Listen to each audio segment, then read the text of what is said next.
Jakarta shines with Assalamualaikum dreams so warahmatullahi bright. wabarakatuh. Salam Om Swastiastu, nama budaya, salam kebajikan.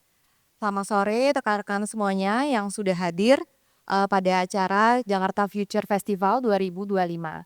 Nah, Jakarta Future Festival ini sebenarnya kali kedua ya, yang temanya kali ini Collaborate to Elevate. Sebelumnya perkenalkan dulu, tadi saya sudah dikenalkan mungkin ya, nama saya Rizka Amalia yang hari ini akan menjadi moderator pada pembahasan kita Rethinking Waste in a Global World. Oke, sebelumnya Jakarta Future Festival ini merupakan momentum perayaan kolaboratif kota yang dirancang sebagai ruang ekspresi, eksplorasi, dan ideasi lintas sektor. Dalam menyambut 3 momentum yang ada di DKI Jakarta. Saat ini Jakarta sedang melakukan penyusunan rencana jangka menengah daerah tahun 2025 sampai dengan 2029. Kemudian yang kedua dalam rangka menyongsong ulang tahun Jakarta yang ke-500 di tahun 2027. Dan yang terakhir, visi dan visi Jakarta sebagai kota global di top 20 di tahun 2045 ya. Oke. Nah, sesi diskusi kali ini akan mengusung tema Rethinking Waste in a Global World dengan tujuan untuk mengidentifikasi dan membahas tantangan yang dihadapi Jakarta dalam pengelolaan sampah. Nah, di tengah upaya kota ini untuk menjadi kota global. Nah, kita juga akan menggali langkah-langkah konkret untuk membangun sistem pengelolaan sampah yang lebih inklusif, efisien, serta berkelanjutan. Pengelolaan sampah menjadi masalah yang makin kompleks, terutama ketika kota besar seperti DKI Jakarta, dia memiliki tingkat urbanisasi yang cukup tinggi ya. Nah, dengan adanya urbanisasi yang pesat ini, mengakibatkan konsumsi juga akhirnya meningkat gitu, yang akhirnya berdampak pada sampah yang dihasilkan. Kemudian ternyata di Jakarta ini juga sampah itu pengelolaan belum optimal. Nah, mungkin nanti hari ini pembahasan kita gimana sih mengelola sampah dengan baik gitu ya, dari hulu dari tengah kemudian sampai ke hilirnya. Oke, mungkin sebelumnya saya akan tanya dulu ya, yang hadir di sini siapa yang minggu ini sudah memilah sampah? Ada yang organik dan anorganik sudah ya? Oh, sudah cukup banyak ya. Berarti sudah awareness kita sudah cukup bagus gitu ya terhadap bagaimana kita memulai dari diri kita sendiri gitu ya. Nah, mudah-mudahan nanti buat yang belum ini menular ya. Jadi hari ini diskusi kita akan membawa bagaimana kita menjadi pribadi yang lebih aware terhadap apa yang kita produksi gitu ya. Apa yang kita makan kemudian kita produksi dan kita buang seperti itu ya. Oke. Nah, hari ini kita akan mendengarkan pemaparan dari 3 narasumber yang tentunya sangat keren dan inspiratif ya. Para pembicara kita ini akan berbagi perspektif, pengalaman, serta gagasan kreatif dan inovatif bagaimana pengelolaan sampah di Jakarta lebih berkelanjutan. Mari kita sambut yang pertama, Bapak Steven Sujoto, Director of Systemic. Silakan Pak. Systemic ini merupakan konsultan yang base-nya di Inggris ya Pak ya, yang berfokus pada penerapan perubahan sistematik untuk pembangunan berkelanjutan. Beliau, Bapak Steven, telah berpengalaman lebih dari 15 tahun memimpin inisiatif keberlanjutan transformatif khususnya di bidang ekonomi sirkular dan pengelolaan sampah. Kemudian yang kedua kita punya Kak Jacqueline.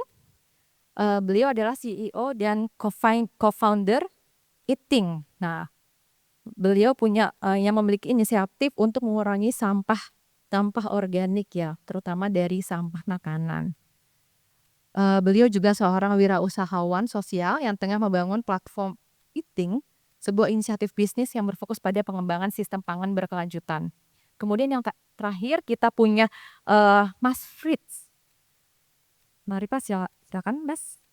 Beliau adalah Senior Vice President of Business Growth and Partnership dari Recosystem. Beliau aktif dalam memimpin pengembangan teknologi iklim yang menyediakan solusi pengelolaan sampah berbasis teknologi dan telah melayani lebih dari 100.000 rumah tangga serta 200 bisnis termasuk dan Nestle, L'Oreal, P&G, dan Astra International ya, cukup banyak ya. Oke, mari kita beri tepuk tangan terlebih dahulu pada narasumber kita.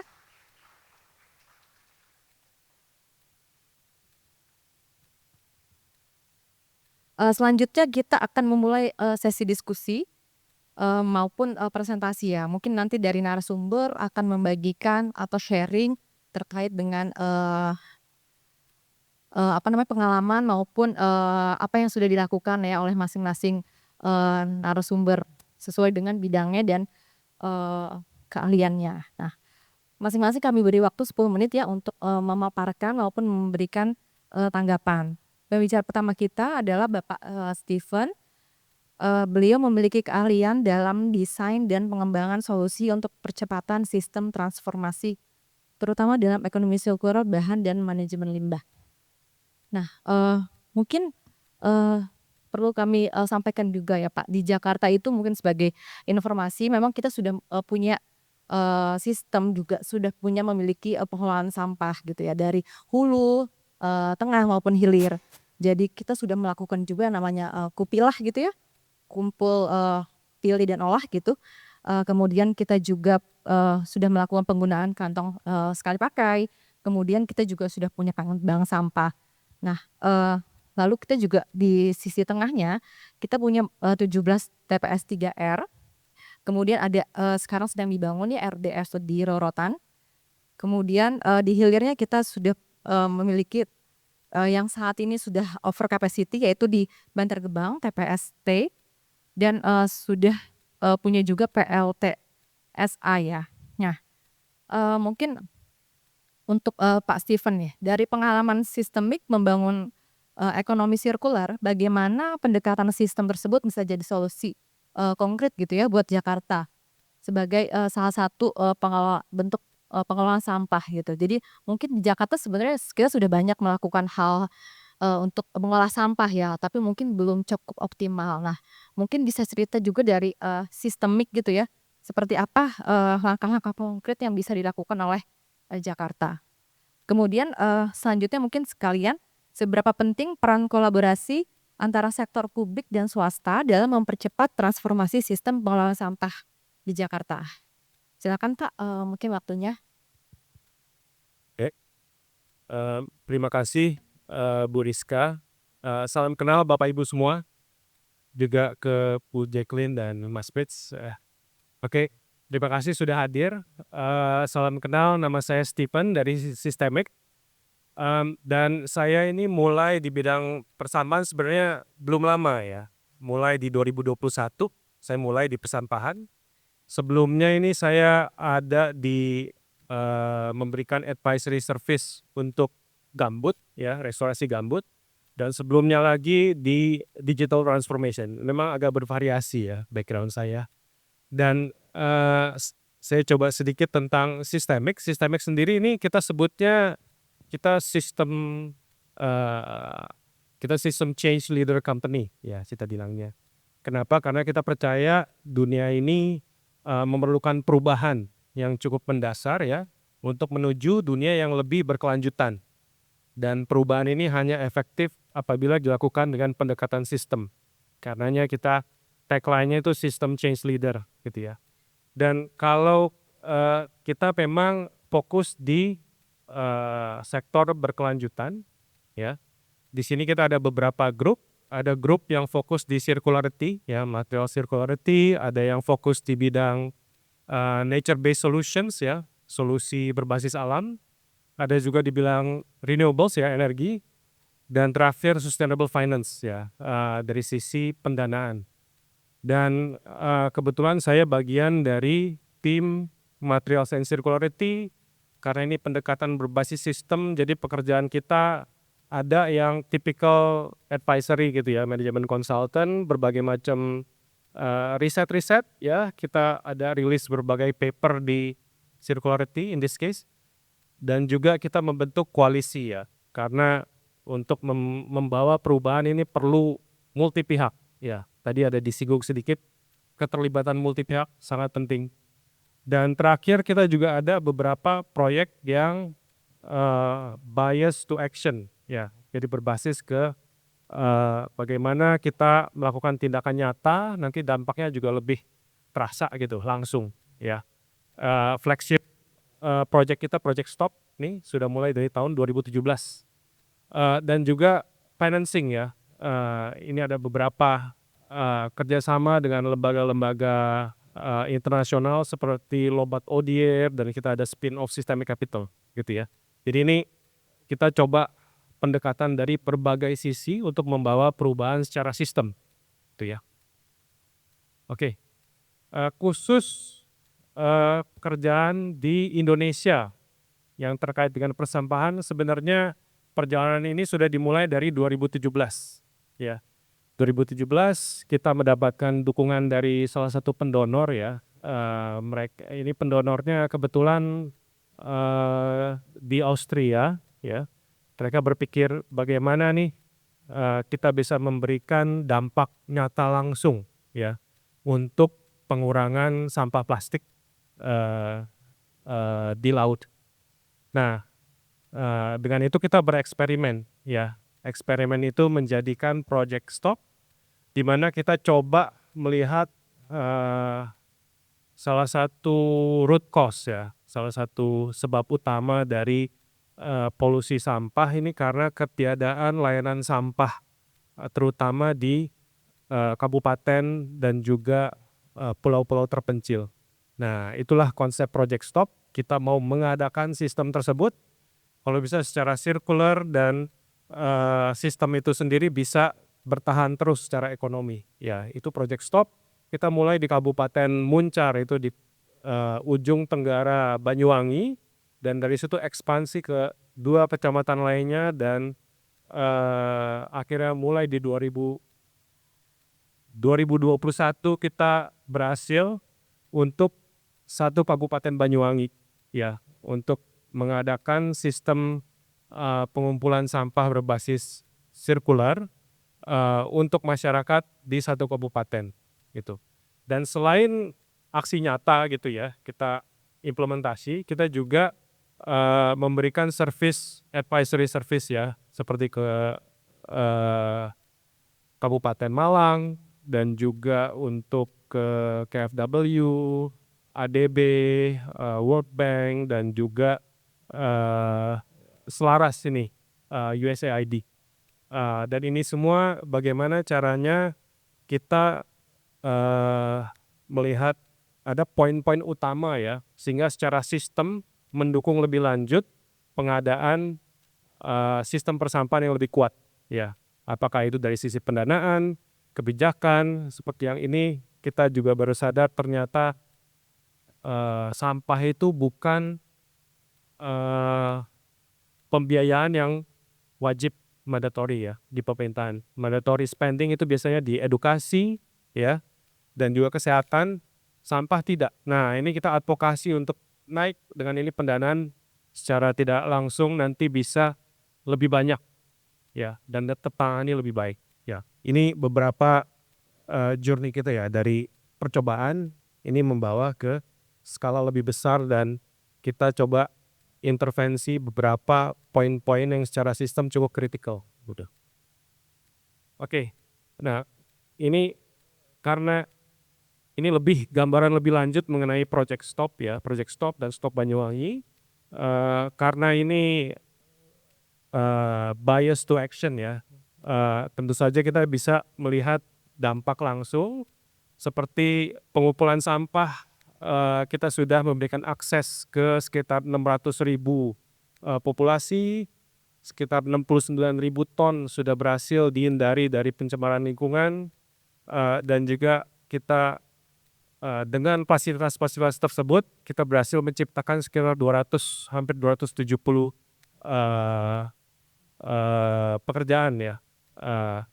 Dan di sini kita juga mengadvokasi sistem-sistem tata kelola ya. Tata kelola ini juga perlu ditingkatkan. Jadi kita berhasil bersama dengan pemerintah daerah membuat sistem tata kelola ini, yaitu UPT BLUT ya. Ini juga yang dilakukan oleh Transjakarta di awal-awal.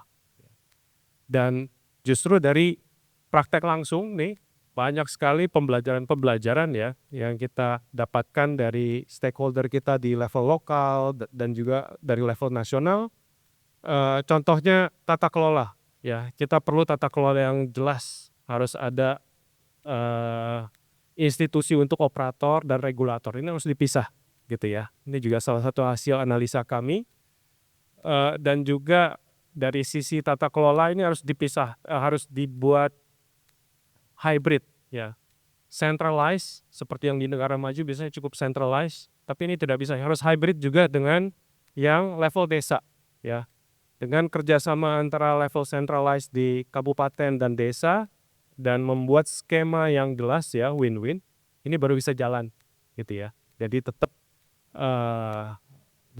enabling para pemain di level RT, RW dan desa tersebut gitu.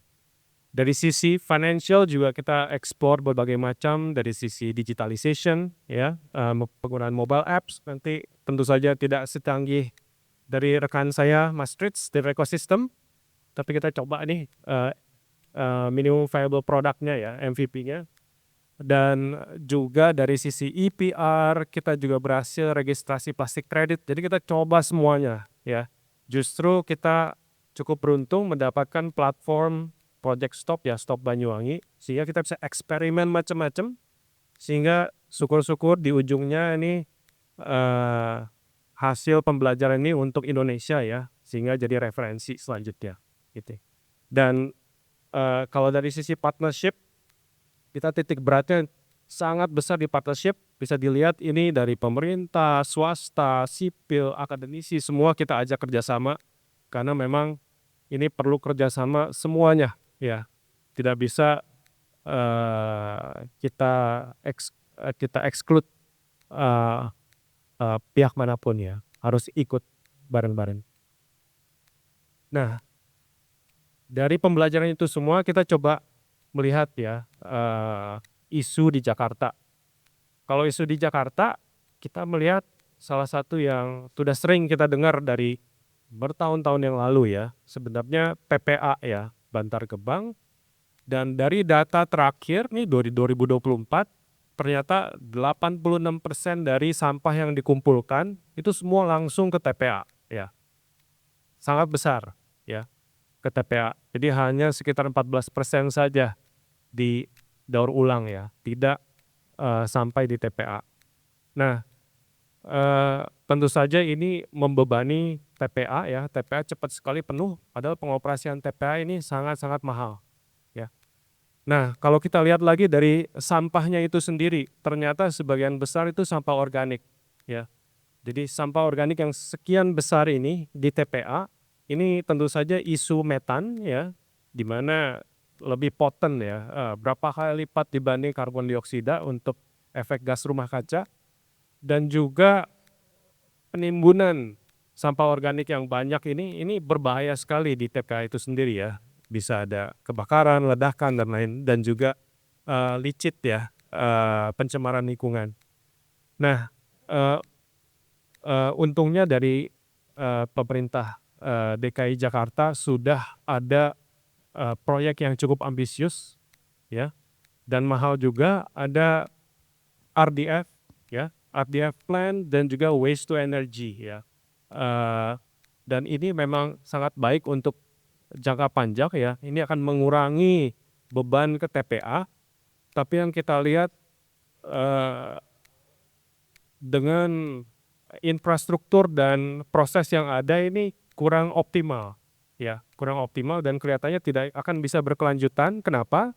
Karena feedstock ya atau input dari fasilitas ini memerlukan sampah yang kering ya, sedangkan fasilitas kita ini sampah campur semua, sebagian besar organik basah gitu ya. Jadi ini menjadi masalah gitu. Jadi tentu aja perlu dipikirkan ya. Jadi ada gap di sini. Jadi kalau dari kami fokus ke sini dulu nih sebagai short term solution ya. Kalau mau long term ada EPR dan berbagai macam skema kita bisa explore. Short term ini yang harus kita coba atasi. Sekian, terima kasih. Ya, terima kasih Bapak Steven untuk sharing sessionnya. Kemudian mungkin kita beralih ke Kak Jacqueline ya.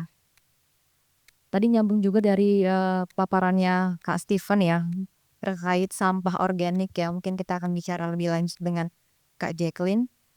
Nah, tadi sudah disampaikan mungkin ya terkait data sampah yang diproduksi tiap hari ya, mungkin sekitar 8.000, ada 8.000 ya per ton per hari gitu di Jakarta. Nah, ternyata, sebanyak 3.500 ton itu masih dilakukan pengolahan di TPA, di Banjar Kembang.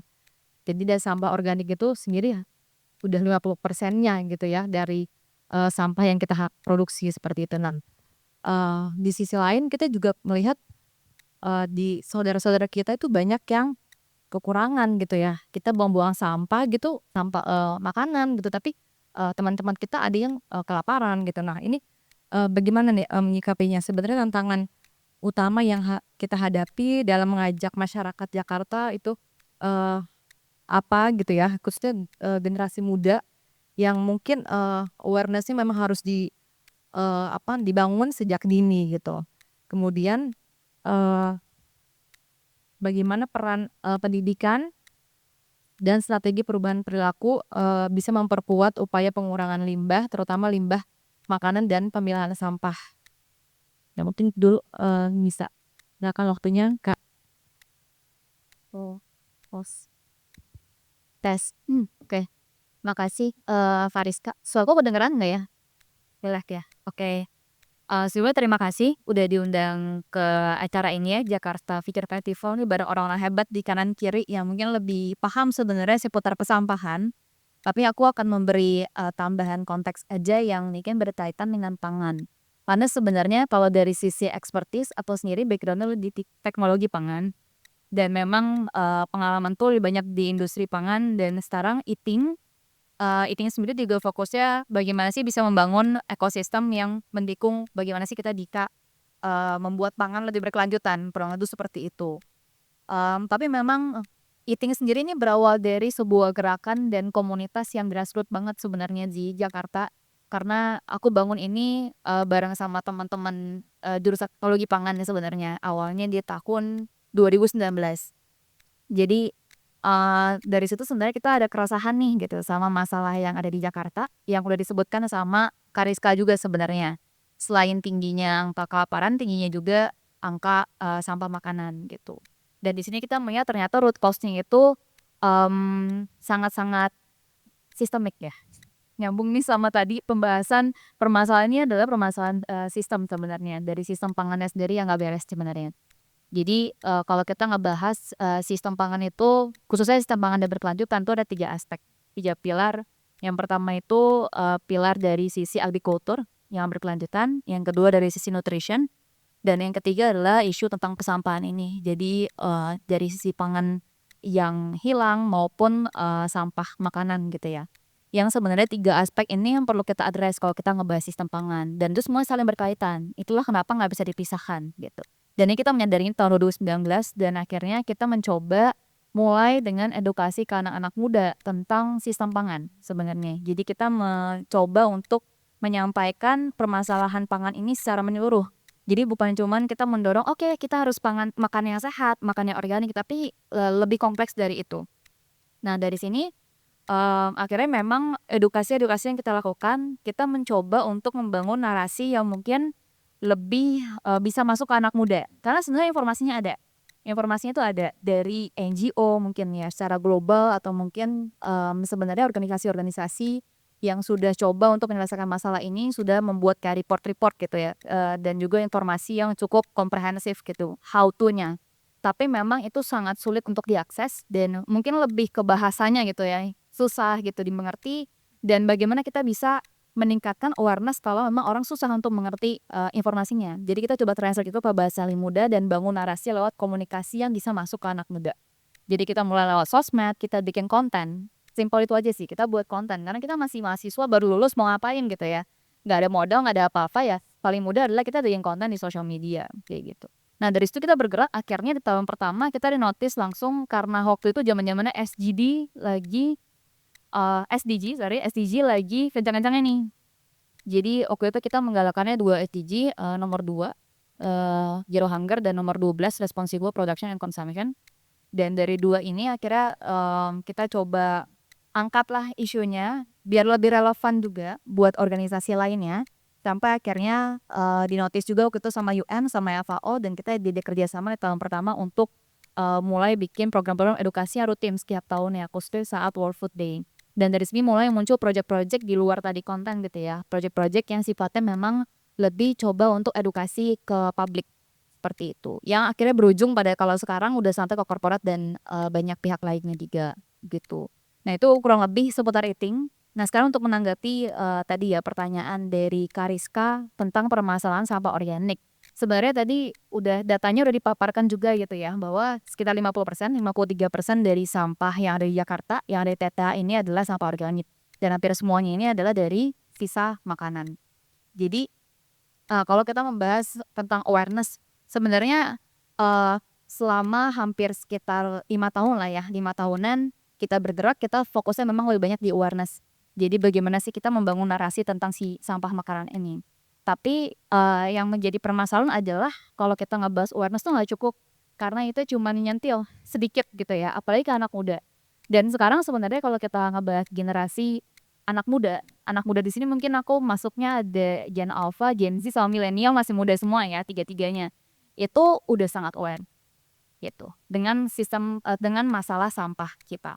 Tapi seberapa jauh awareness-nya dan seberapa jauh action yang dilakukan atau seberapa jauh perubahan perilakunya, itu mungkin yang perlu dipertanyakan gitu. Karena sebenarnya untuk kita melakukan perubahan itu nggak bisa hanya sendirian aja gitu. Dan dari yang pernah kita lakukan juga, kita pernah melakukan semacam market research gitu ya. Kita coba interview beberapa anak muda juga di Jakarta, dan kita menanyakan juga langsung permasalahannya apa. Kenapa misalnya sesimpel memilah sampah atau mengolah sampah di rumah. Apa sih yang menjadi kendala dari orang-orang ini gitu untuk melakukan sustainable behavior sebenarnya secara keseluruhan, tapi kita menanyakan juga soal isu persampahan. Dan ternyata salah satunya adalah ada yang cerita dari dia dulu pernah S2 ke Jerman, ada yang pernah S2 ke Belanda, lalu balik ke Indonesia gitu ya. Terus mereka bilang, aduh udah nggak niat deh ngelihat sistem persampahan kita gitu ya, fasilitasnya nggak ada, nanti ujung-ujungnya digabung lagi. Relate ya? Dan itu memang benar gitu, kenyataannya memang seperti itu, karena fasilitasnya tidak memadai.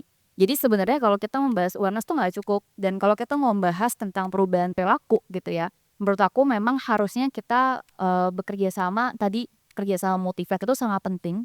Jadi kita sebagai consumer di sini pasti semuanya consumer, dan kita juga punya peran-peran lain gitu di bidang kita masing-masing, itu perlu adanya kerjasama antar pihak juga untuk menyelesaikan masalahnya gitu. Gimana kalau kita ngebahas perubahan perilaku? Yang pertama itu accountability dari consumer sendiri. Gimana kita tahu cara pengolahan waste-nya gitu. Apalagi kalau pengolahan pangan, sisa makanan itu paling banyak berasal dari rumah tangga, dari rumah masing-masing. Tapi kita nggak bisa nyalahin individual aja gitu. Karena sebenarnya tadi untuk ada motivasi dalam mengolah sampah atau bagaimana kita bisa mencegah sisa makanan itu jangan sampai ke TPA aja, itu butuh waktu yang lama dan butuh juga knowledge gitu, how to-nya seperti itu. Jadi sebenarnya kalau kita ngebahas public education, bagaimana kita bisa berubah perilaku itu harus dimulai sejak dini. Kita ambil contoh kayak di Jepang. Di Jepang itu sangat bagus ya sistem persampahannya gitu. Bahkan sebenarnya udah diajarkan sejak dini bagaimana sih bisa kita kalau ada sampah tanggung jawab bawa, kita pilah sendiri di rumah, dan memang fasilitasnya memadai. Jadi kita bisa ambil contoh dari negara maju seperti Jepang, karena itu sangat baik gitu ya. Dari TK itu udah diajarkan bagaimana cara, sebenarnya ini secara keseluruhan ya, nggak cuma soal persampahan, tapi secara kedisiplinan, etika, moral gitu, sampai bagaimana kita bisa mengolah sampah di rumah masing-masing itu diajarkan sejak TK. Possible kita melakukan itu di Jakarta atau di Indonesia. Jadi sebenarnya itu lebih kompleks dibandingkan yang kita bayangkan. Terus yang kedua, fasilitasnya memadai atau tidak. Jadi sebenarnya balik lagi yang coba kita lakukan adalah fokus ke prevention-nya. Gitu. Tadi membahas soal salah satu ETA, ada hierarki yang namanya food waste hierarchy. Nomor satu paling atas itu adalah bagaimana pencegahan dari sumbernya langsung. Jadi sebenarnya kunci yang coba kita lakukan di sini adalah bagaimana mengajarkan konsumen, khususnya anak muda, untuk mencegah agar sampah makanan jangan sampai ke TTA, dan apa yang bisa kita lakukan di rumah masing-masing sehingga ini bisa jadi langkah praktikal yang bisa dilakukan oleh semua orang. Seperti itu. Oke, karena waktu sudah habis, sekian dari saya. Terima kasih. Terima kasih Kak Jacqueline atas insight-nya. Mungkin bisa dikutip kuncinya ya. Jadi intinya sebenarnya perubahan perilaku ya, dimulai dari sejak dini. Nah, mungkin dari awal mungkin kita lebih selektif kali ya apa yang kita makan gitu sebenarnya ya. Jadi makan secukupnya gitu ya. Jadi dipilih mungkin yang bernilai gizi gitu ya, yang bernilai tinggi gizinya. Jadi nggak kebuang sia-sia gitu ya. Nanti mungkin kita kan sekarang juga ada program ya, eh, Pak Gup ya, untuk kanting sehat gitu. Nanti mungkin bisa ada kolaborasi juga dari eating gitu ya dalam edukasi gitu ya, untuk sekolah-sekolah yang akan menerapkan eh, apa? Oh ya, baik, mungkin nanti kita sambung lagi ya. Selanjutnya kita ke Mas Pris. Nah ini untuk pengelolaan sampah anorganik ya. Tadi kita ngomongin yang organik, sekarang ngomongin yang anorganik. Nah salah satunya plastik ya. Nah dari Mas Fritz sendiri nih, mungkin kita sudah ini bank sampah sebenarnya ya, yang di Jakarta punya ada 2.748 di seluruh RW. Nah cuman mungkin ternyata pada apa namanya, pada kenyataannya juga ya jadi satu juga gitu ya. Ternyata yang pas di bank sampah juga kurang optimal. Nah mungkin eh, butuh langkah yang lebih sustain gitu ya. Nah mungkin apakah didukung dengan teknologi ya. Nah mungkin nanti bisa disampaikan lebih lanjut oleh Mas Prits ya. Nah kemudian nanti bisa dijelaskan terkait digitalisasinya yang membantu menciptakan model bisnis berkelanjutan ya. Termasuk juga ternyata dari hasil ini bisa mendapatkan voucher atau uang gitu ya. Nah penting mungkin silahkan lebih lanjut waktunya Mas Prit.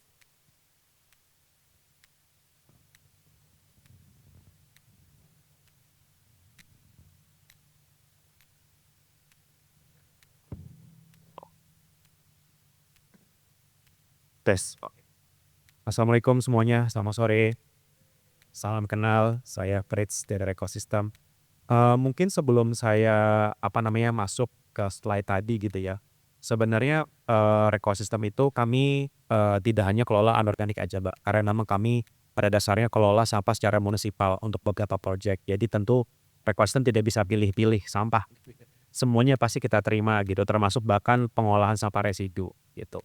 Mungkin tadi agak mirip sama sistemik, kita juga ada beberapa koalisi, kita part of the BCGPT juga Mas, sama NPAP ya, Indonesia NPAP, part of the GPAP juga.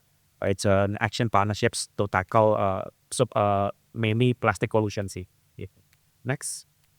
Nah mungkin sebelum aku mulai ke presentasinya, boleh sorry next slide-nya. Oh di sini ya, maaf. Agak gaptek sedikit saya. Oke, mungkin sebelum saya masuk ke ekosistemnya sendiri, ini ada beberapa gaya hidup yang ingin kita tularkan gitu ya ke teman-teman semua, ke warga Jakarta. Pertama itu broken, jadi maksudnya adalah kalau ada barang dirasa rusak, masih bisa diperbaiki, perbaikilah. Contoh biasanya yang kita lakukan itu misalnya kalau baju cuma ya mungkin sobek sedikit atau gimana bisa dijahit, kenapa enggak gitu. Rather than buying new ones, ya kan. Kedua, mungkin ini sangat berhubungan dengan Mbak Jacqueline tadi di Eatings. Untuk bisa kita mencapai zero food waste, kita harus lebih mindful dalam berkonsumsi. Orang kita tuh hobinya ngambil yang banyak gitu ya, ngambil yang banyak padahal nggak semuanya dimakan gitu. Harus bisa lebih mindful, lebih bijaksana dalam apa yang kita beli, apa yang kita makan di piring kita. Jangan overconsume intinya. Thus kita bisa zero food waste. Lalu ketiga, long lasting product. Pilihlah produk-produk kalau kita mau beli gitu ya, yang memang bahannya bagus. Kita tahu bisa gunakan dalam jangka panjang gitu. Bahkan kalau bisa di-inherit ke anak cucu kita mungkin ya gitu. Nah ini mungkin kalau long lasting product sometimes some of them are pretty pricey, more pricey than some products gitu ya. Apalagi dengan era sekarang dengan belanja di Shopee murah-murah banget atau mungkin TikTok Shop gitu ya. Nggak pakai mikir belanjanya Mbak, iya kan? Oh 20.000 gua beli deh baju 20.000 gitu. Padahal ternyata pas nyampe nggak cocok, nggak suka, akhirnya dibuang gitu. Thus it will create another problem di landfill pada akhirnya. Keempat, use second hand. Maksudnya adalah bisa thrifting gitu ya. Atau you guys become the thrifter. Jadi the thrifting shop. Ya, misalkan kalau kalian ada barang furniture di rumah udah kayak mau ganti style nih gitu ya. Dibandingkan dibuang, kenapa nggak coba tanya ke teman sekitar kita atau tetangga atau siapapun itu. Gue ada meja nih, ada yang mau nggak? Gitu. Jadi apa namanya, barang tuh nggak langsung hilang gitu aja karena kita buang gitu ya. Kelima, nah ini masalah corporate nih biasanya, freebies. Kita hobi banget bagi-bagi freebies, ya nggak sih? Atau kita terima freebies. Pada akhirnya semua company punya freebies yang sama, padahal kita nggak butuh. Aku sekarang mau tanya, kira-kira ada yang punya 5 atau lebih tumbler nggak di rumah? Ya kan? Because all corporates are actually giving away tumblers gitu. Meanwhile, actually to create or produce tumbler, it it needs even way much more carbons dan bikin plastik kayak gini gitu. Imagine if diduplicate semua orang, oh ya nih lagi zamannya tumbler, semua ngasih tumbler. Pada zamannya semua ngasih USB. We end up having 20 USBs at home. Now we rarely use USB gitu karena udah ada cloud system kan itu. So think before we give away freebies. Kalau bisa tolak. Misalkan juga acara peresmian di rumah atau peresmian di kantor. Kasih bunga papan.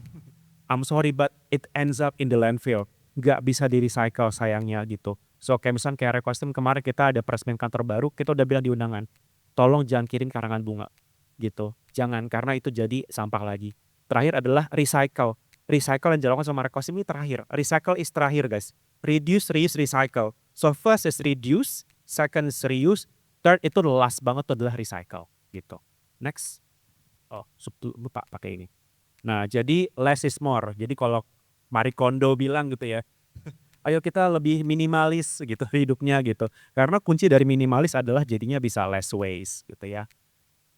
Nah, ini mungkin sedikit tentang ekosistem. So basically we are a clean and climate tech company. Kenapa clean? Karena memang kami berurusan dengan pengelolaan sampah gitu ya. Kami melakukan penjemputan sampah, pemilahan, pengolahan, pada akhirnya juga pemrosesannya.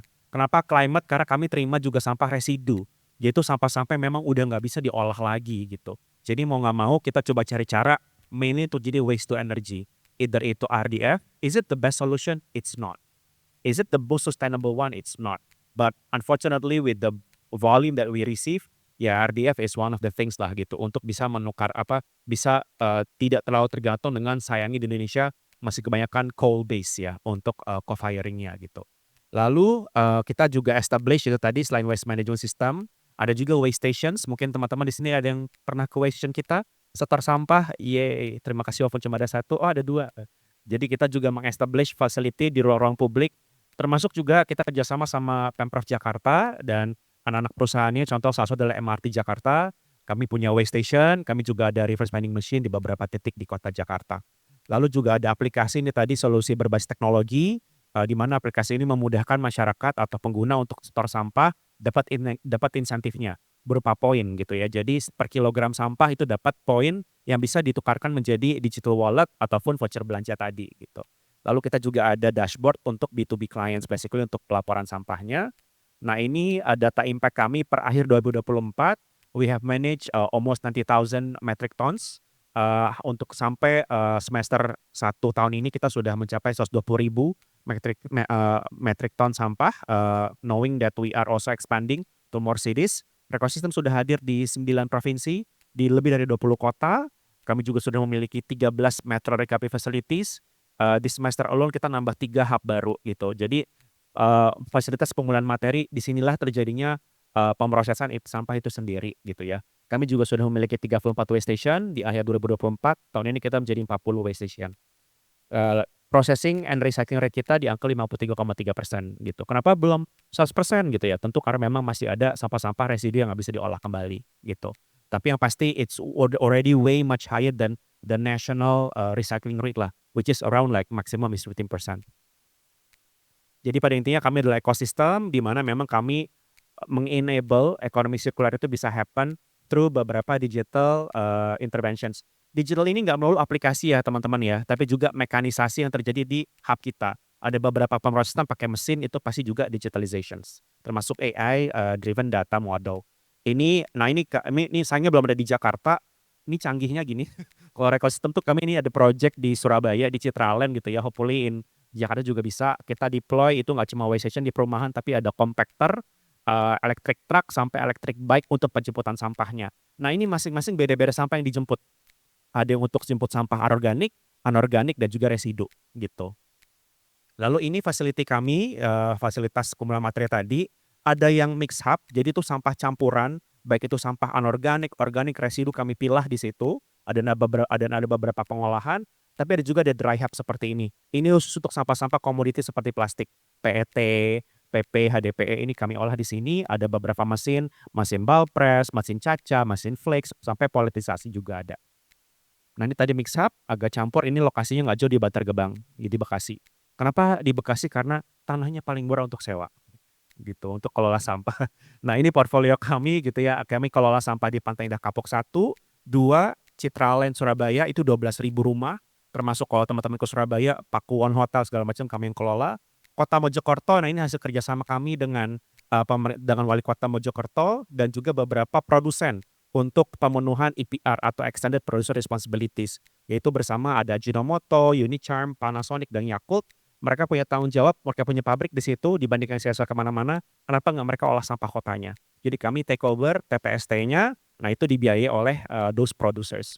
Alam Sutra, Kota Baru Parahyangan, dan juga Ibu Kota Nusantara. Jadi per tahun lalu kita dapat project dari PUPR untuk melakukan pemilihan sampah di IKN.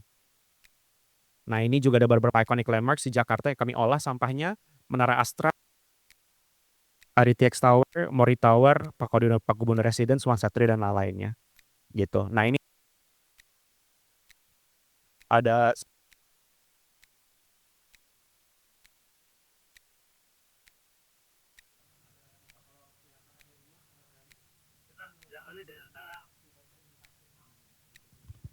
mungkin teman-teman rumahnya kan ribet ya, punya ini tempat sampah plastik, kertas, kardus gitu kan rumit gitu ya, apalagi kalau misalnya itu di kosan kan. Nggak apa-apa dicampur aja selama itu anorganik, bisa langsung setor ke Waste Station Recosystem, pakai aplikasi Recosystem nanti dapat poin gitu. Kita per Juli ini kami hargai 1.500 untuk PET per kilogram, untuk minyak jelantah Rp6.000 per kilogram gitu. Nanti bisa ditukar ke GoPay, ada GoPay, ada juga bisa untuk MRT Jakarta tiketnya. Kalau pakai aplikasi MRT itu udah terkoneksi gitu. Kita juga ada Rekoliling, ini basically mobile waste station. Kami stop di beberapa tempat, ada di Kebayoran, ada di Kemang juga. Jadi mungkin bisa lihat di sosial media kami kalau memang pengen nyetor kejauhan ke waste station gitu ya. These are some of our clients, lumayan banyak. Aku next aja. Ini aplikasi kami, kami juga menerima penghargaan Google Play Best of dari Google di tahun 2023 untuk kategori export good gitu. Nah di aplikasi ini teman-teman bisa melihat di mana waste station terdekat, ada recycle challenge juga, kita kerjasama dengan beberapa brand, individual waste report, jadi teman-teman kalau setor sampahnya, pemilahannya dilakukan oleh operator kami, nanti dapat laporan sampahnya gitu. Ketahuan berapa banyak plastik, kartus, bahkan sampai residu, MLP itu juga ada semua gitu. Next, nah ini dashboard kami dan katalog ini lebih ke arah untuk EPR juga, we've worked with, jadi 5 dari 10 top 10 FMCG companies itu mempercayakan Recosystem untuk EPR service-nya gitu. Ini clean up, so we also do active activations gitu ya. Kita juga bersih-bersih. Contohnya misalkan dengan dengan Apnon Jakarta, MC-nya Apnon Jakarta tuh saya lihat ada Malik. Dengan Garmin waktu itu, terus juga dengan FIFA World Cup gitu. Kami juga tahun ini ada kerjasama dengan PSSI untuk mulai itu tadi memberdayakan bank sampah, atlet senior, dan juga atlet-atlet yang memang berkebutuhan khusus. Lalu juga ada beach cleanup di Labuan Bajo. Kita di 3 jam di Labuan Bajo ngumpulin 1.000 kg atau 1 ton sampah.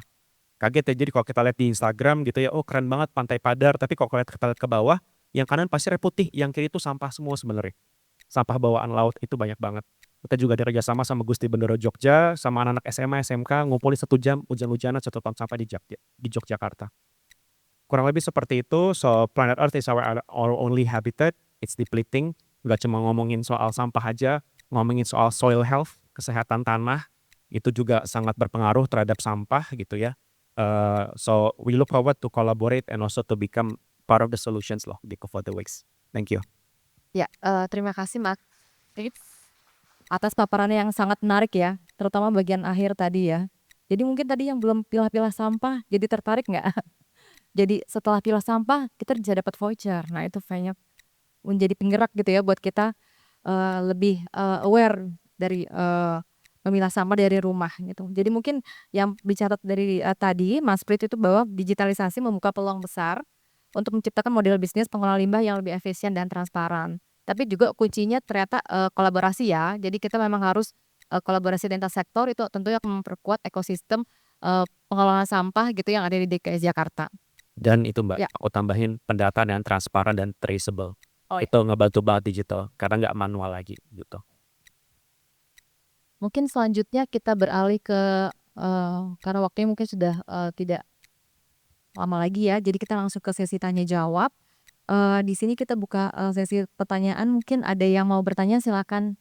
Banyak banget ya. Oke, mungkin, ada yang Bapak nafsu mau milih atau saya? Oke aja. Mungkin kita batasi ya. Batasi Pak, apa bebaskan? Oke, mungkin tadi yang pertama dari, Mbak yang pakai topi, sama sebelah sini dulu kali ya. Sesi pertanyaan, kita buka 3 dulu kali ya. Mas yang pakai topi hitam, kemudian, boleh deh Mas yang di depan ya. Ya, silakan. Oke, sebelumnya terima kasih, perkenalkan saya Indah Rosita dari Popsi, salah satu rekannya Riko juga. Saya bagian sustainability, salam kenal Bapak Ibu. Saya sebenarnya pengen nanya ke EPR, mungkin kalau misalkan di sistemik kan tadi mention beberapa tentang EPR. Sebenarnya kalau misalkan EPR, di pasar Europe sama US kan memang mereka sudah berjalan. Sebenarnya root cause dari di Indonesia kenapa EPR itu belum bisa dilaksanakan secara penuh apa sih, Kak? Sebelumnya, kita kan tahu ya kalau misalkan di luar itu ketika mereka bikin packaging baru dan itu pakai virgin plastik, mereka akan dapat pajak lebih tinggi lagi instead of pakai recycling materials. Nah, kalau misalkan, di Indo itu kenapa? Kenapa kita belum bisa kayak gitu? Karena mereka kan pasti kalau bikin packaging pakai virgin di sini justru malah lebih murah cost production-nya. Nah itu, root cause dan inti, dari kenapa EPR di Indonesia belum bisa diterapkan dengan maksimal itu apa, Kak? Terima kasih. Mungkin lanjut dulu ya. Dan, dari yang Mas tadi pakai topi? Tadi Mbak siapa namanya maaf? Indah. Kan, boleh disebutkan nama kemudian untuk siapa pertanyaannya ya? Ya, terima kasih atas kesempatannya. Nama saya Wisnu. Jadi mungkin pertanyaannya agak sedikit melenceng karena urusan bisnis ya. Nggak apa ya. Gitu. Jadi karena ini judulnya Rethinking About Waste ya, saya punya sedikit keresahan ya, bukan sedikit, resah sekali rasanya itu terkait sampah. Jujur saya bukan dari Jakarta, saya dari Cirebon. Nah, semoga bisa ngasih sedikit apa ya pandangan barulah ke rekan Islam semua gitu ya.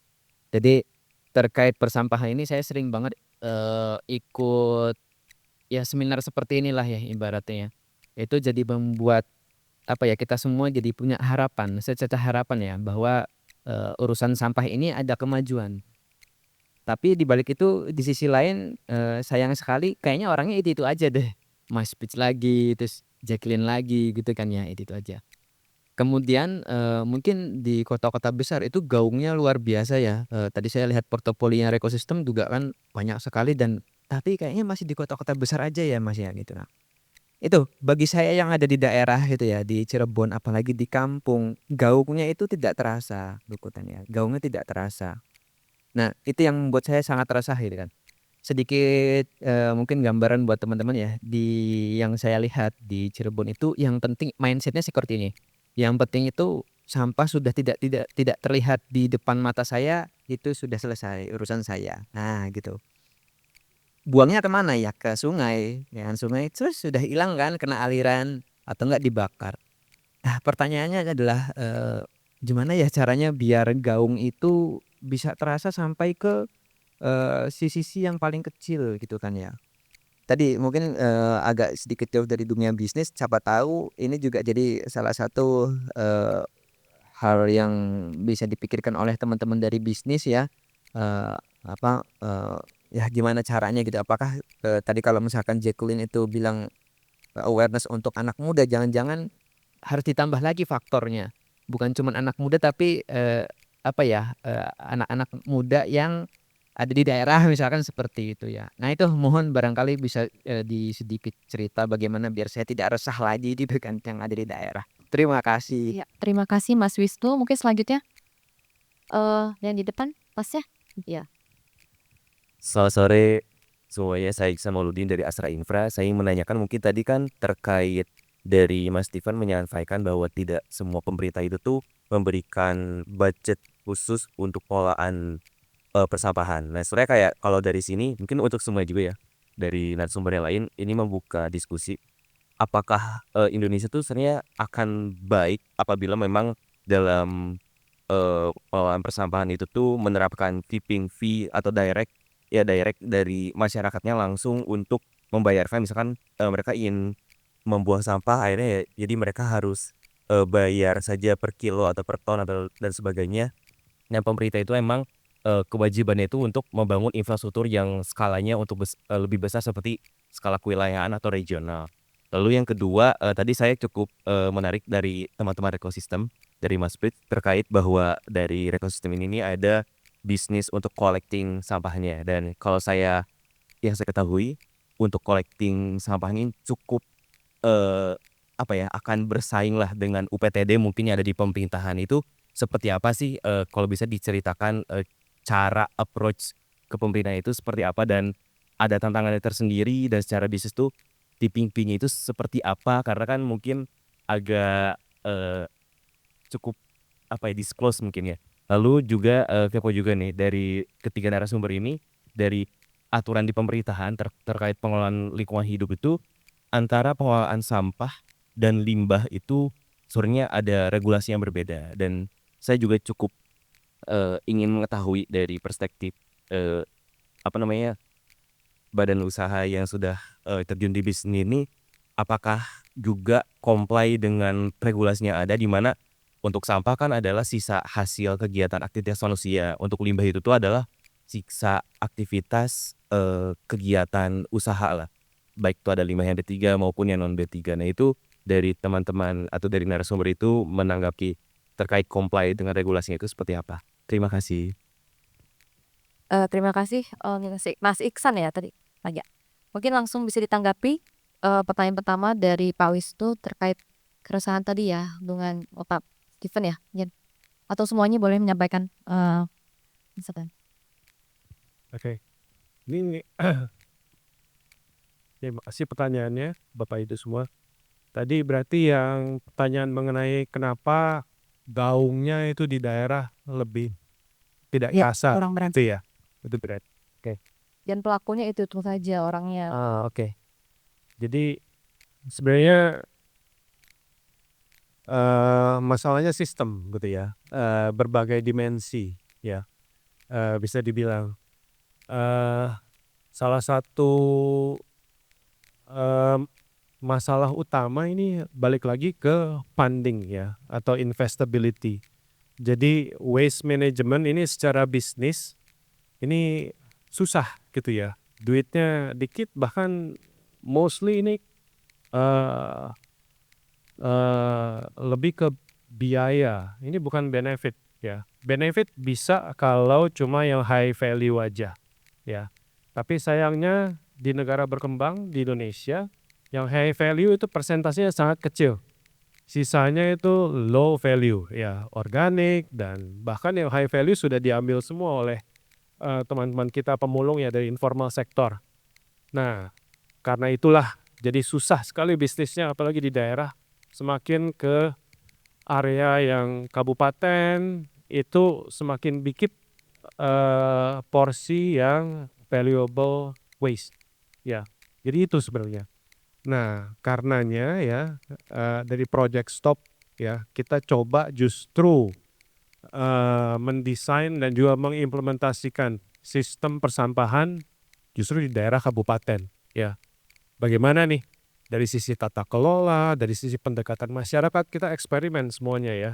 Dan juga dari sisi kebijakan apa aja, sistem persampahannya, infrastruktur dan lain sebagainya dan juga bentuk kerjasama dengan para informal sektor dan private sektor ya, pihak swasta yang sudah mengumpulkan sampah. Ini kita lagi coba ya. Ini perjuangan, perjuangan berat dan ya doain aja ya. Syukur-syukur nanti di 2028 kita sudah eksperimen berbagai macam cukup untuk bisa direplikasi di daerah Cirebon contohnya. Seperti itu sih. Jadi itu yang pertanyaan daerah yang lain mungkin ada yang mau Mungkin ditanggapi? sekalian dari Mbak Indah ya kelewatan ya Oh, tadi EPR tadi. terkait IPR. PR ya yang tidak bisa dilaksanakan. Ya. IPR nih jujur saya kurang begitu terlibat ya di ini tapi memang tadinya ada lembaga di Indonesia yang dimandatkan untuk memajukan kebijakan-kebijakan IPR, tapi mereka agak kesusahan ya untuk melanjutkannya ya. Ini di beberapa tahun yang lalu. Kalau saya melihat ini balik lagi ke ini kan perlu kerjasama multi pihak ya, dari pemerintahnya, kebijakannya, dan juga dari sisi yang paling sulit itu pendataan ya. Bagaimana nih data-datanya dari berbagai macam pihak swasta, skemanya seperti apa? Nah, itu belum ketemu gitu ya. Nah, untungnya yang saya dengar per tahun ini mulai menggeliat lagi ya. Mungkin karena ada pergerakan yang cukup positif di India, di Filipina gitu. Jadi Indonesia mulai jalan lagi nih diskusi-diskusi di kementerian ya. Tapi saya belum tahu persis detailnya. Mungkin malah dari Mas Prits sih yang sudah mengimplementasikan IPR level lokal ya. Kita jadi sebenarnya IPR tuh Indonesia udah ketinggalan banget sih. Sangat ketinggalan. Jepang pertama kali ngelakukan IPR melakukan mandatory. Jadi IPR itu kita sekarang Indonesia berbasis Peraturan Menteri Lingkungan Hidup nomor 75 tahun 2019.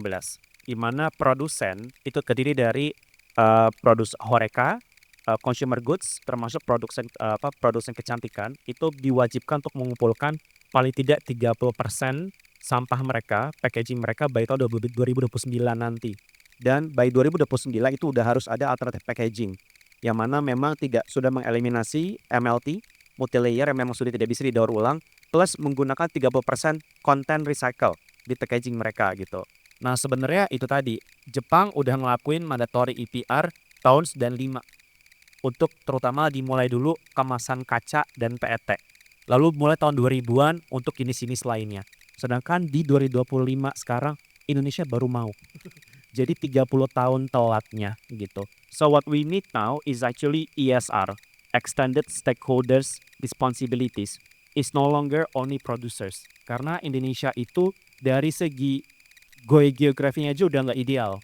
Well, we are wealthy gitu ya karena punya negara kepulauan. But can you imagine? Sampah itu tuh kan logistik. Ketika kita produsen ke konsumen itu logistik. Nah ini sampah dibaliknya aja, reverse logistik gitu. So it creates another problem. Tadi Mas Steven bilang sampah itu biaya. Benar banget. Tapi sayangnya masyarakat kita tuh mindsetnya masih belum ke situ. Mungkin tadi sama pertanyaan Mas tadi aku setuju. Ada namanya Polluter Pays Principle. Di mana memang kita semua di sini sebagai masyarakat aka konsumen harus punya tanggung jawab akan sampahnya juga gitu. Sekarang itu bayangin, aku mau kasih contoh ya Mbak ya. Perumahan elit, aku nggak mau sebut, klien kami. Itu dia bayar IPL per rumahnya 1,5 juta. Untuk sampah, untuk keamanan, untuk landscape. Tahu nggak Mbak, yang diterima sama Rekosistem berapa? Per bulan. Dari 1,5 juta itu. Rp25.000 per rumah. Jadi, that's the thing, that's the kind of mindset yang memang secara sistemik jadinya memang sampah ini nggak ada yang mau kelola gitu karena nggak ada yang see the value of it. Tapi begitu udah jadi problem, TPA kebakaran, sampah-sampah dari sungai baru pada berisik gitu, baru pada ngomel. Jadi itu tadi yang namanya ESR itu kita harus lihat 3, ada peran dari pemerintah memang betul, produsen memang betul, dan konsumen. Nah, Rekosistem melakukan IPR itu misalkan untuk let's say satu contohnya dengan brand mineral water gitu ya. Budget untuk IPR itu kami alihkan dengan kalian butuh kita kumpulin berapa banyak ton gitu. Nanti kita dirikan MRF di kota-kota kecil gitu. Misalkan termasuk tadi ada di Mojokerto, ada di beberapa tempat yang memang dirasa bisa untuk kita dirikan mekanisasi atau pengolahan sampah yang lebih baik gitu. Itu sih salah satu contohnya. Karena kalau di IPR itu dilihat additionality-nya. Jadi misalkan dari DPSI PSN KLH gitu ya, itu ada Mas KBLI-nya. Jadi KBLI itu beragam. KBLI aktivitas kret, ada pengelolaan sampah ke gedung-gedung juga ada, itu KBLI masing-masing harus banyak. Kita harus punya juga gitu ya. B3 pun juga ada, bahkan B3 untuk penjemputan, penyimpanan, pengelolaan itu beda semua KBLI-nya. Jadi memang kita punya itu semua. Itu sih Mbak. Jadi kurang lebih cukup kompleks masalah sampah ini. Thank you. Kalau terkait yang tadi yang buat Pak Wisnu mungkin ada tambahan yang pelaku usahanya Iya. lagi ya terus jangkauannya. pengennya sih sebenarnya semuanya lebih apa namanya yang namanya sustainability kan accessibility ya, making sustainable more accessible. Nah ini kita pengen undang juga multi stakeholders termasuk pemerintah lokal untuk kadang tuh gini menurunkan egonya untuk bisa kerjasama sama pihak-pihak yang memang punya ide bagus anak-anak muda ini untuk kelola sampahnya gitu. Karena kadang tuh gini, sayangnya sampah itu mafianya juga banyak teman-teman gitu. Kita mau masuk ke daerah tertentu aja itu bisa dihalangi mbak, bisa dihalangi nggak boleh pokoknya ini urusan kita. Padahal mereka pun masih yang penting gue terima uang, narik uang dari dari masyarakat, tapi yang punya nilai mereka ambil, yang nggak punya nilai sampahnya mereka buang ke sungai atau illegal dumping, mereka bikin TPA ilegal gitu. Itu susahnya di situ karena uang ini sampah ini sebenarnya uang for them, tapi pengelolaannya memang masih sangat jelek dikelola dan memang kalau kita mau masuk itu terlalu banyak stakeholders yang perlu kita perhatikan itu sih. Dari Kak Jeve mungkin ada tambahan? Om betul. Ya, atau Pak Sko dulu? Kayak mau ini aja tambahin tentang keeping tea betul retribusi. Jadi mau share pengalaman sedikit yang kita lakukan di Banyuwangi gitu ya. Karena kalau dari sisi sistem persambahan ya, retribution fee ini membiayai 80%, lebih dari 80% dari operasi persampahan. Jadi ini titik kritis ya. Jadi dari daur ulang sebagainya ini hanya 10% lebih. Nggak banyak. Retribution fee atau keeping fee is fundamental gitu ya. Nah, tentu saja nggak mudah ya di kabupaten untuk merubah perilaku sehingga mereka semua mau membayar. Bayangkan biasanya yang mereka lakukan tinggal buang aja karena di desa ya luas. Buang aja ke tetangga, buang ke mana nggak kelihatan karena luas di kabupaten atau bakar ya. Nggak ada yang marahin, enforcementnya kan tahu sendiri sangat lilin gitu kan. Dari yang tadinya gampang nggak perlu ngapa-ngapain gratis, ini disuruh bayar, suruh milah sampah pula gitu ya, dikasih kerjaan bayar pula ini. Jadi double triple nih perubahan perilaku yang harus kita lakukan gitu. Padahal itu eksistensial. Tanpa tipping fee atau retribution fee ini susah gitu ya. Dan untungnya dari Pemkab ini sangat progresif ya, sangat membantu kita. Jadi kita melakukan berbagai cara ya. Dari sisi yang dilakukan adalah satu ada perda, lanjut ke perbuk ya, peraturan bupati, peraturan daerah dan lain sebagainya, kita masuk ke sana hingga ada dasar di satu. Kedua, pendekatan door to door ya. Jadi kita ke masyarakat kita fungsikan sanitarian ya, dari puskesmas ini sangat semangat ya, ibu-ibu ini dia langsung dia sebutnya ini demo ya. Jadi demonstrasi untuk menyentuh emosional mereka gitu ya. Tapi ini locally appropriate. Jadi ini dari versi mereka gitu kan. Jadi asik banget melihat para sanitarian semangat gitu. Ayo ibu, kalau ibu ini buang sampah, nanti tetangganya kena dong, tercemar sawahnya seperti apa. Yang harus dibayarkan ini kan paling 2 mangkok bakso sebulan atau sebungkus rokok. Terus disebutkan ini kenapa kalian harus bayar gitu ya. Karena bayangkan penjemputan sampah ini BBM-nya siapa yang bayar, duitnya dari mana gitu. Nah, pendekatan masyarakat masuk, policy masuk, tapi setelah perilaku ini sudah berubah, dijemput dengan fasilitas benar-benar pengangkutan sampah. Nah, jadi demand and supply timingnya harus pas, semua meskakung gitu, baru bisa jalan. Ya, itu retribution fee ya perlu. Gitu. Baik, mudah-mudahan sudah dijawab semuanya ya pertanyaan karena kita waktunya sudah habis tepatnya. Mungkin terakhir ya, boleh ada tanggapan atau langsung kita kasih statement? Ya udah, boleh langsung ke statement aja kali ya. Boleh kalian deh kalau gitu. Sebenarnya berarti dari kayak ada pertanyaan juga dari Kaya. Jadi terkait Jakarta sebenarnya pikir ya untuk 5 tahun ke depan kita kan emang lagi nyusun RTJMD. Jadi menurut masing-masing mungkin apa prioritas ya yang harus diutamakan gitu ya.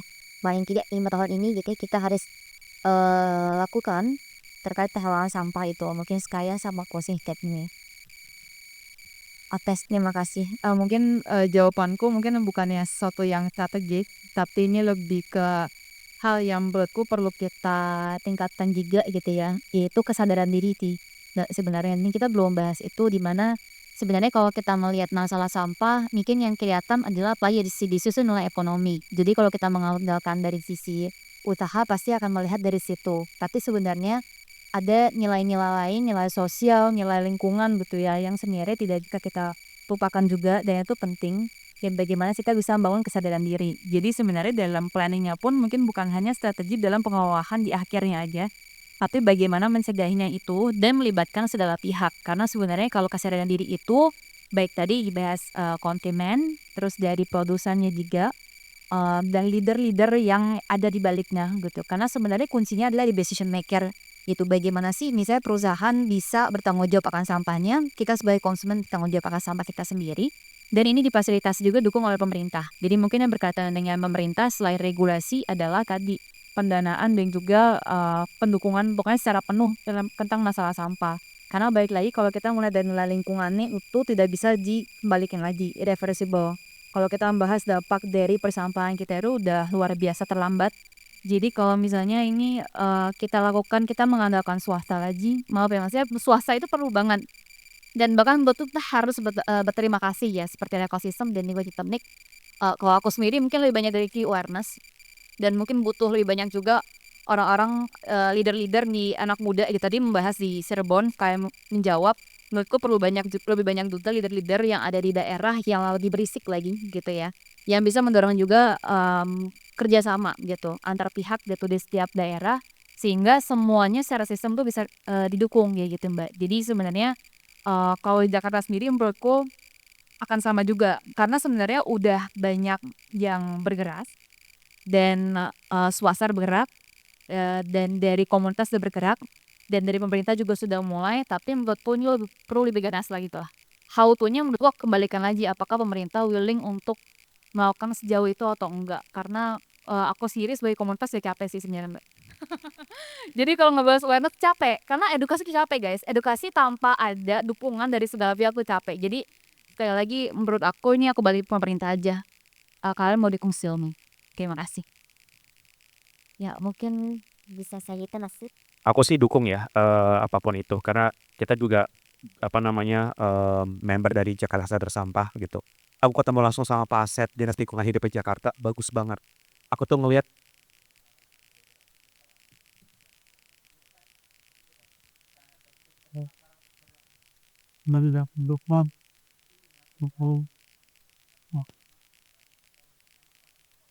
policy driven, oh ya.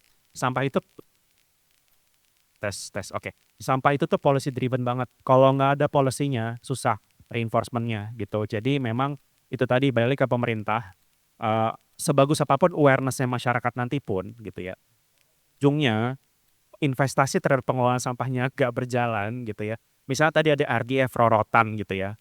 I think kita sebagai masyarakat harus dukung juga. Walaupun sekarang ada ketakutan-ketakutan memang mungkin agak-agak kurang kurang logical gitu. Misalnya nanti bau segala macam. It needs to start somewhere. And let's embrace whatever governments are trying to do gitu ya untuk bisa eliminate this problem gitu ya. Itu perlu diapresiasi sih kalau menurut aku ya gitu. Karena butuh sampah itu pada akhirnya harus ada fasilitinya. Kayak orang bilang Singapura. Actually my sister lives in Singapore and she doesn't even give a damn.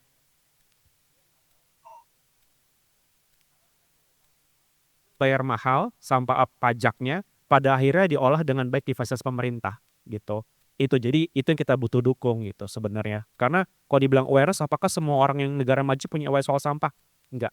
But just because the government has done probably a pretty good job in terms of providing the facility invested in it, then they no longer have to think about the waste gitu. Itu sih paling dari aku. Mungkin terakhir dari Pak Steven. Oke, saya singkat aja ya. Sudah lapar pasti teman-teman nih. Saya setuju nih dengan ini sedikit pengulangan ya. Dan juga saya sebenarnya senang banget karena kalau di angkatan saya nih saya cukup lumayan angkatan lebih tua nih. Bisa dibilang yang pemerhati lingkungan ini saya minoritas ya. Dikit banget. Angkatan saya mungkin cuma 2 orang nih satu angkatan nih. Tapi saya ngelihat dari generasi muda ini semakin banyak. Dan yang saya belajar juga di Banyuwangi, gerakan itu penting ya. Mindset dari orang-orang. Jadi terus positif, berjuang, nanti menular ke yang lain ya. Justru nanti akan mengisi ruang publik, nanti kebijakan-kebijakan juga mengikut gitu. Jadi hajar terus ya, semangat terus. Makasih. Oke, terima kasih. Mungkin bisa beri tepuk tangan. Ya, terakhir ya sebelum selesai diskusi ini mungkin terakhir kalimat dari saya ya.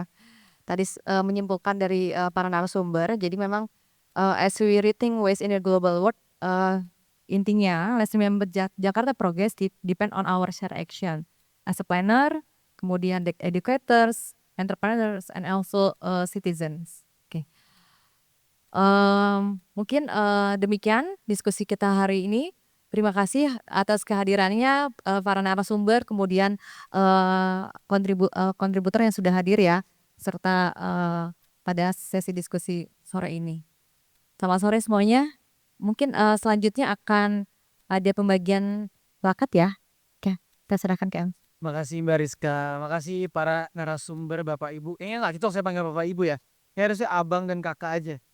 Apalagi yang ini juga senior saya di Abang None Jakarta. Oke, berikutnya kita ada pembagian plakat. Mohon para narasumber untuk berdiri. Mbak Rizka juga berdiri. Kita mau bagi-bagi plakat dulu. Boleh ke tengah. Plakatnya sudah siap? Sudah. Plakat pertama mungkin boleh dari Pak Steven dulu nanti ke depan. Mbak Rizka boleh dibantu untuk diberikan di sini, di sini Pak. Siap. Mbak Rizka.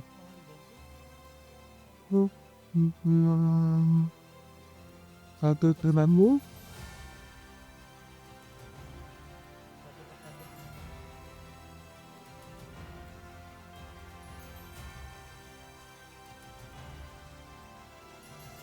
Oke. Kita foto juga bersama. 3. Pas kayaknya langsung bubar jalan ya. Teman-teman yang lain kalau boleh jangan keluar dulu, kita awal sampai akhir.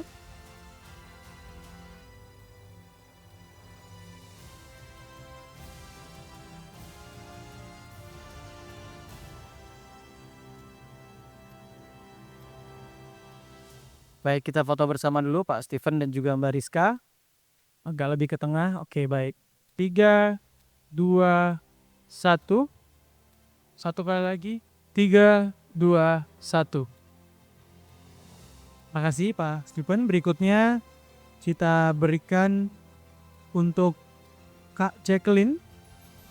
Kak Jacqueline Wijaya, beliau adalah seorang co-founder dari Eating. Ini Anda.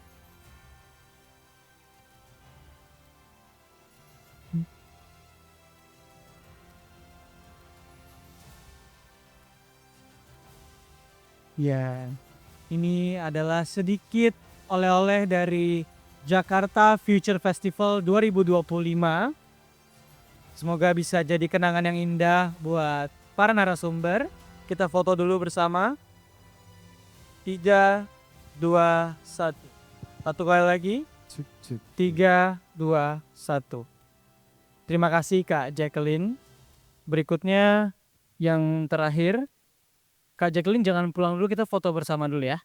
Dan yang terakhir untuk Bang Angga Aditya Fritz. Terima kasih Bang Angga Aditya Fritz telah hadir mewakili Rekosistem. Ini merupakan sedikit kenang-kenangan dari kami untuk Bang Fritz. Kita foto dulu. 1, 2, 3. 1, 2, 3. Terima kasih banyak Bang Fritz.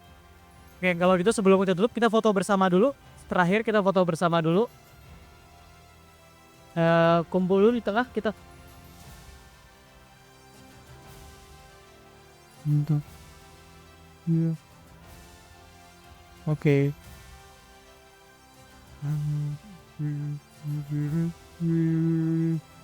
3, 2, 1.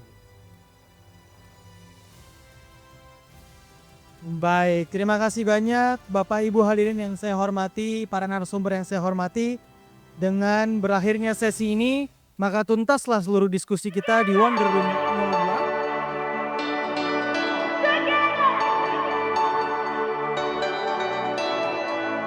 Jakarta shines with dreams so bright.